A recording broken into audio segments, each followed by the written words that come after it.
This month is Matt Meyer. He's a local real estate investor. He's in Sub 2 and Gator. I believe he will be talking to us today about what he wants to talk about. So, yeah, he wants to keep it secret, but yeah, he's doing a lot of great things locally, and so I'll hand it over to him.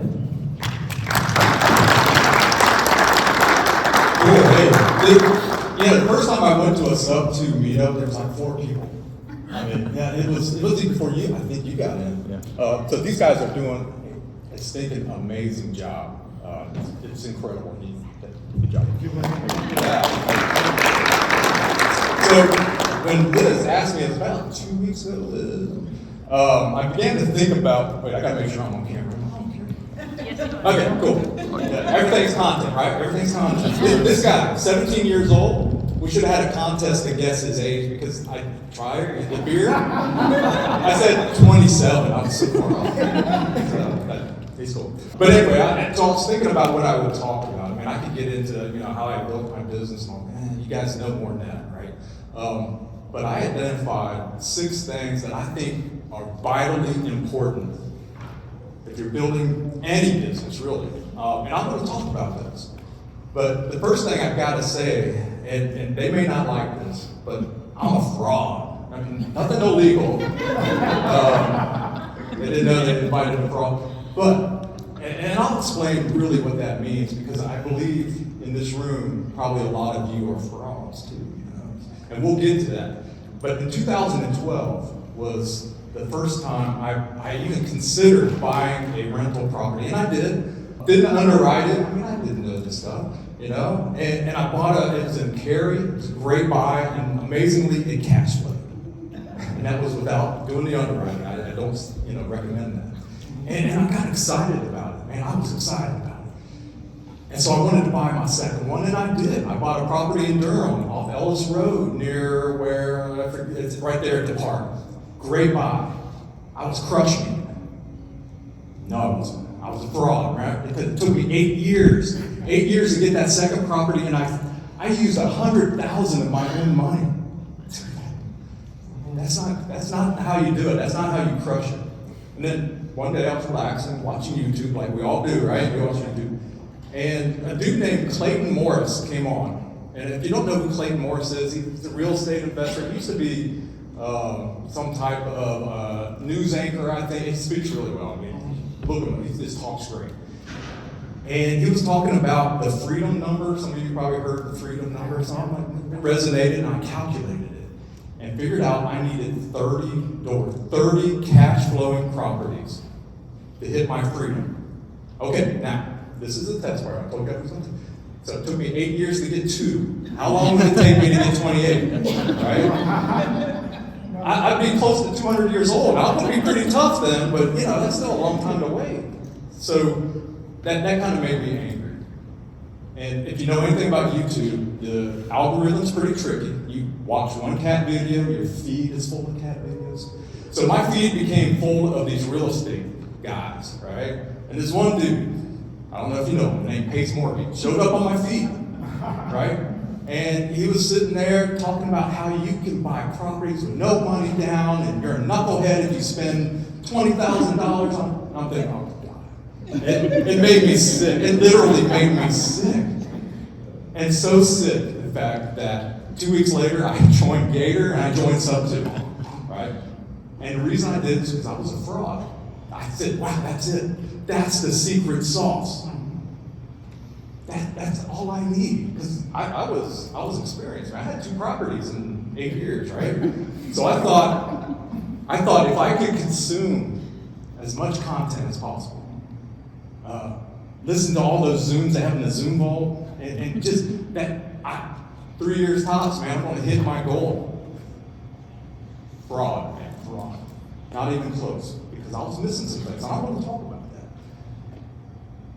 So one day, I think Pace was doing a family night, and he said something. I feel like he was talking to me, because he was like, how you talk, bro, and the knucklehead. It was like community.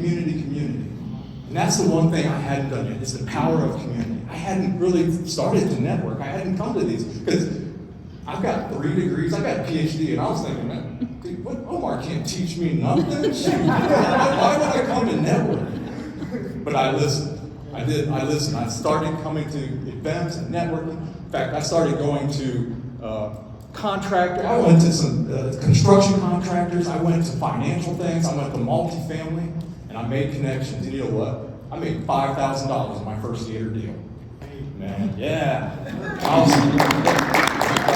so proud. And that was cool. And I said, well, there's something to this community. And then Pace, he had another family night. He was talking about community camp, his first community camp. Right? He was going to go take a bunch of people out in the middle of Montana, and I had to be there. I had to be there. This thing about community, I mean, that's all he had to say, and I was wanting to go. And so, if you know Pace, and all of you probably do, he made it a competition. You had to, something on his Facebook group, he had to post or do something. Whatever it was, I was doing it night and day. And then he would have his Zooms at night, and he would pick people because it's small. He couldn't fit everybody. He couldn't just pay money and go. And every time he wouldn't pick me. And it got down to the last darn group, and he didn't pick me. I was like, man, what do I got to do? But I got selected by Vina Jenny, who he was partnering with. I don't even know how. I think I joined her Facebook group, and I forgot. And I get this email message. I'm like, woohoo! You know, I manifested that. So I get to Montana, right? Small town. What's the name of that town? Kalispell. Yeah, I don't know how to spell that. And the population tripled with all these real estate people there, right? And it was as advertised. That community stuff was true. I mean, great speakers, a lot of great information. It was probably one of, and I go to a lot of conferences, and I'm sure some of you have for work or whatever, but this was awesome.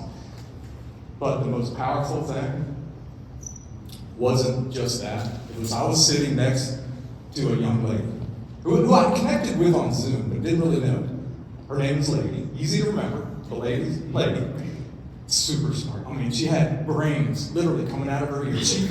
All my weaknesses, that's her strengths. And we got to know each other, and we decided to partner up.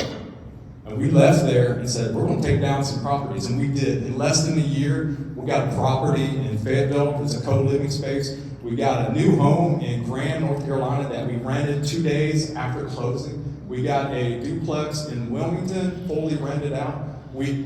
Our community, through Adam, we got a property in Garner that we're right now is a Section 8, and it's our best cash flowing property. And so the power of partnership. So point number one, power of community, and then the power of partnership. If you don't have a partner, I encourage you. It could be someone sitting behind you. You gotta come to these network, and you'll find that partner because there's power in it. And remember, fraud began to crumble away because my ego and all that other baggage I was carrying, I was learning from Lady, I was learning from the community, it was starting to go away. And this could be the happy ending part, but it's not, because you know what? That stinking fraud is tricky. It went deep. It sank down to the core, what I call your core programming. And this is all those limiting beliefs. That's really what the fraud is the limiting beliefs, right? That you pick up when you're young. Look at you. It could be from your parents. And I know, I love my mom. She passed away in 2008. She would be killing real estate. But she imprinted upon me, oh my God, tons of limiting beliefs. She would tell me, Matthew, when she was mad at me, she would say, Matthew, we can't afford that. Matthew, we're not made of money. Matthew, you can't do this. Matthew, you're not. I went into engineering, she literally told me, Matthew, you're not smart enough to do engineering. Limiting beliefs, y'all. And they're deep. And then you go to work and your coworkers or your boss. You know, I worked at a place for like 10 years, very successful, and I had a new boss come in and tell me I didn't have the skills to be successful. Are you kidding me? Yeah. That's what happens. Our core programming. And it's hard to break that, right? So, 15 properties. And the dream come true. My daughter started working with us, but you know what? I was stressing her out. I was stressing Lady out. And the fraud came back. I was a fraud again, and it was laughing at me because it went deep. And it's hard to break those limiting beliefs. So on a walk with my daughter, close your ears. The wisdom of the youth, all right? So she was like, Dad, you're stressing me out. You've got to get a handle on these limiting beliefs. And she was right. So 6 things I'm going to talk about. These are the most important 6 things. The steps, the tools you need. If you have anything whispering to you that is saying fraud, these 6 steps I think will help. Okay? But before I get there, there's a little social proof. When I started attacking these 6 things and I really got control of my limiting beliefs, this is what happened. Lady and I, partner in Los Angeles, we're working on a $3.5 million project. We're building a 3-story, 30-room property 3 blocks from the University of Southern California. That would not have happened if these limiting beliefs were there. I'm an investor in a real estate project down in Pinehurst. We're building a food hall next to a conference building. They're building that for all the golfers. You know, everyone wants to go golf, but they got to eat, right? I started a consulting business. I've got 2 contracts with the governor's office here in the state. I've got a contract with App State. I started my own coaching business with another person. We created something called the Mind Flow Cycle, and we're coaching. I started a YouTube channel. 5 years ago, I wanted to start a YouTube channel, but my limiting beliefs were holding me back. But I've got control of those. Now, these 6 steps I'm going to talk about, I will do these to the day that, till I'm 200. Remember, I'm going to be 200. Till I'm 200. You just can't stop. So, step number 1 is you got to be brutally honest. Everybody in here has some limiting beliefs. Pull out a piece of paper tonight, tomorrow, 2 columns. Write down every limiting belief you can come up with. Whether it's scarcity mentality, I had that one. Whether it's you're not smart enough, I had that one. Whether you're not worthy, I had that one. Whatever they are, write them down. I came up with 25 pretty quick. But you got to be brutally honest with yourself, right? What are those? Then, step 2. Second column, there, he's taking notes. Did you write fraud on there? So in the second column, next to those limiting beliefs, you're going to reframe them. Because I'll tell you, that first column, those limiting beliefs, they're not true. My mom never hurt for money. We never starved. We always had a roof over our head. She put me through a private school. University of Dayton is a private engineering school. It wasn't true what she was saying. Those limiting beliefs aren't true. So reframe them. If you're thinking you're too old to do this business, reframe it. You are more wise and more experienced than most people in this room. If it's scarcity, I am going to be successful. I am going to be wealthy. There's nothing wrong with that. When we're wealthy, when all of us are making lots of money, we can do great things. We can help people. So reframe it. That's step number 2. Reframe those suckers. Step number 3. Step number 3. This was the part that I used to roll I lived in Asheville. You guys know Asheville.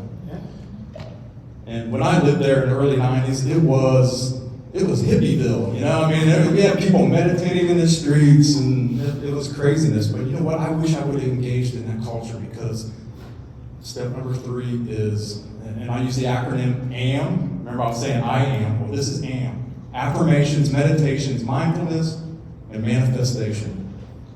Man, y'all, it's powerful. I didn't realize it, but I manifested going to Montana. I didn't realize what I was doing. When I was at the University of Dayton in engineering, my mom told me I wasn't smart enough, but I saw this red Corvette in the parking lot every day, and I dreamed that someday I'll buy that red Corvette. That got me through engineering school. It works. Manifest. Every morning, my routine when I wake up, and this is a good time because you're in alpha still, is I don't look at my phone, I don't check email or anything like that. I'll put some type of meditation on. This is the crazy thing I did, is I actually recorded myself. There's a lot of power in your voice. Doing affirmations with little music in the background, and I listen to that. Man, it makes me feel happy. It's like a gummy, it just makes you feel good. But do that. And then at night, before I go to bed, it's a meditation again. Morning and night. Powerful, y'all. Step number 4. Step number 4 is kind of related to step number 3 in a way, but let me ask, how many people here have a vision board? How many people have written their goals and have them somewhere where they can see them? All right, so you guys that's 4A. You got to do that. If you haven't do it. 4B is take aligned actions, small steps, right? My wife wants to build schools in Pakistan. She's Pakistani, and she knows that in a lot of communities, especially in the north part, the girls there don't have access to schools. She wants to go and build schools and give them access. She has that in our room, in her office, down in the kitchen, and she's manifesting it, y'all. The other dream that she has is to have her art in the North Carolina Museum of Art. And guess what? She was one of the first people, Muslim artists, to display in the North Carolina Museum of Art. And she has her artwork now in the gift shop. Yeah. It's amazing what you can do when you list those goals out and start taking actions. So what was that? What step? Okay, step number 5. So you're listing out your limiting beliefs, you're reframing them, you are taking, you're doing AM, affirmations, meditation, manifesting, mindfulness. You are taking aligned actions. This is how you stall when you forget the step. Oh, this is an important step. Step number 5 is why you're here. And it's what I talked about before. It's the power of community, the power of partnership. What you got to do is surround yourself with like-minded people. And this is a hard one too, right? Because we all have that uncle or we have that neighbor who is so negative, and you got to mute them. You've got to mute the negativity. There's a saying that one rotten apple will ruin the entire barrel. All those first 4 steps, if you surround yourself with somebody who's negative, it's going to ruin all that work. And you don't want that to happen. It's hard. It's really hard. I have my brother who lives in California. Thank God he lives in California. But he's one of the most negative people I know. I don't talk to him regularly. I talk to him about his son who's great in soccer, and that's about it. I had to mute him. And it was hard. And you got to do it. Surround yourself. That's why you come here. Bring somebody who needs to be around a lot of positive people and help us grow this community, right? So that's number 5. Surround yourself with positive people. Number 6 is also pretty hard. Just relax. Truly, just relax. Who here is spiritual? Yeah. Do y'all believe that your prayers will be answered? Then relax, right? So if you're doing those first steps, and you get down to the point where you're manifesting is also a form of prayer, right? And you're giving it up to, if you believe in God or the universe or whatever it is, just relax.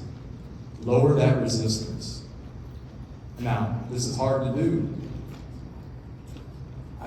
My mother-in-law, she prays every day, but because she's such a negative person, it's like it backfires. I mean, you got to work on all these steps because resistance is key. I said I wanted to start a YouTube 5 years ago. It was resistance. It was my limiting beliefs putting up resistance for me moving forward. So you got to break that down. All right, 6 steps.